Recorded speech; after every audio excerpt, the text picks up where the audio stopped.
Community relations play a big role in building a partnership between U.S. soldiers and the people of Iraq. I recently had the opportunity to go out with a group of soldiers that were showing their commitment to ensure those partnerships remain strong. Hello.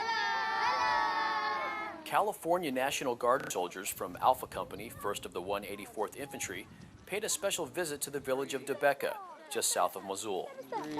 This little guy over here didn't get nothing. We are coming out here to check on a little boy there was an accident with, and we are making sure that he's all right. Our battalion surgeon is checking on him, and we're spreading a little goodwill for the kids.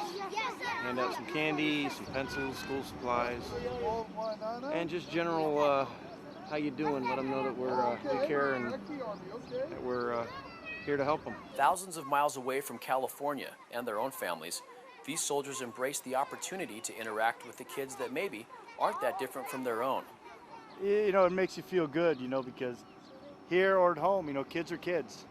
Just circumstances. So it makes you feel good when you're out here trying to do some good with these kids and give them some pens, some school supplies, you know, not just some candy, but and share some goodwill.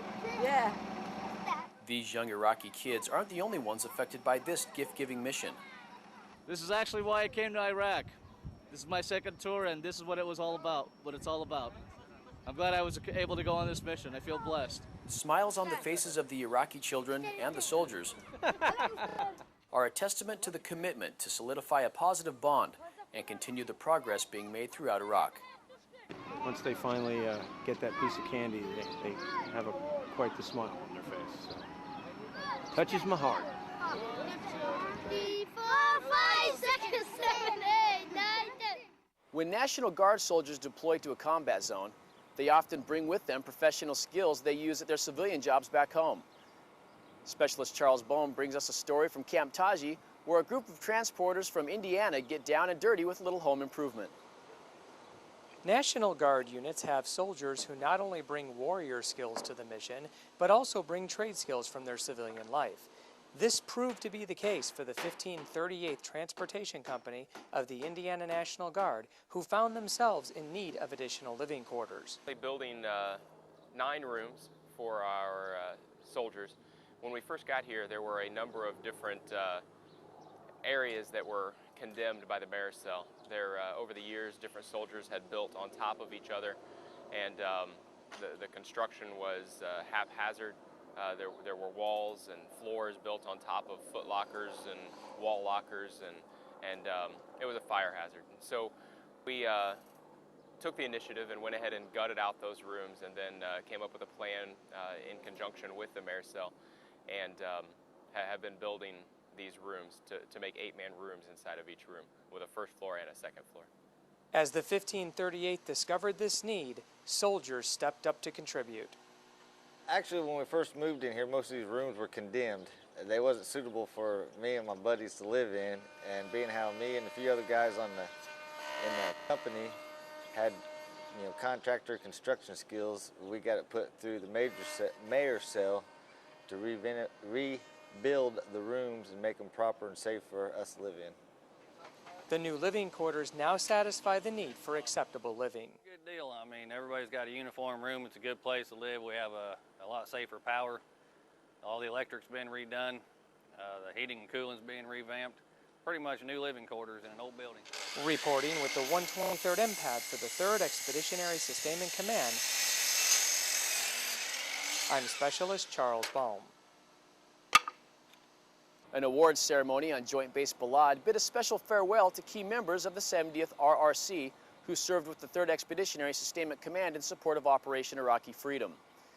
These soldiers augmented the mission, filling various roles, showing the strong partnership between reserve and active duty components.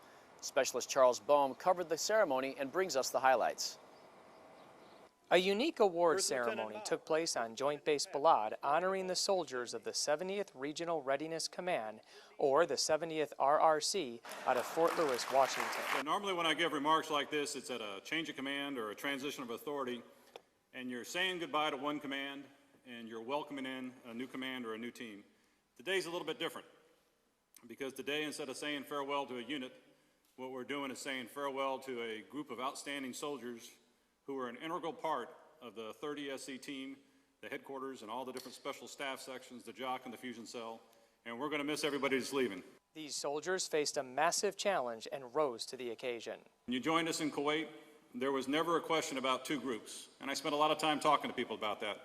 That I didn't want to have a reserve and active, an us and they, that we wanted to have one team, 3rd Expeditionary Sustainment Command. And you lived up to that. Overall, the mission succeeded for the 70th RRC as they saw change and growth in Iraq. It was just a remarkable time that we spent here. Saw a lot of change while we were here. My particular lane was force protection, convoy support, base defense, that type of thing. We've seen great decline, a huge decline in attacks against our bases and against our convoys, so that was just very good to see during my time here. Reporting with the 123rd MPAD for the 3rd Expeditionary Sustainment Command, I'm Specialist Charles Bohm. And now from Camp Taji, First Lieutenant Shamise Fisher brings us the 10th Sustainment Brigade's Mule Skinner Minute. Welcome to the 10th Sustainment Brigade's Mule Skinner Minute. I'm Army Lieutenant Shamise Fisher. Nothing moves without fuel, and it's up to the 10th Sustainment Brigade Support Operations Class 3 section to ensure everyone on the battlefield has enough to get their mission accomplished. Chief Warrant Officer 2 Christina Anderson estimates that the brigade is responsible for about 500,000 gallons of fuel, and she keeps track of it with 4 personnel, 4 very competent soldiers as she calls them. The average turnaround between a fuel request and delivery is roughly 72 hours.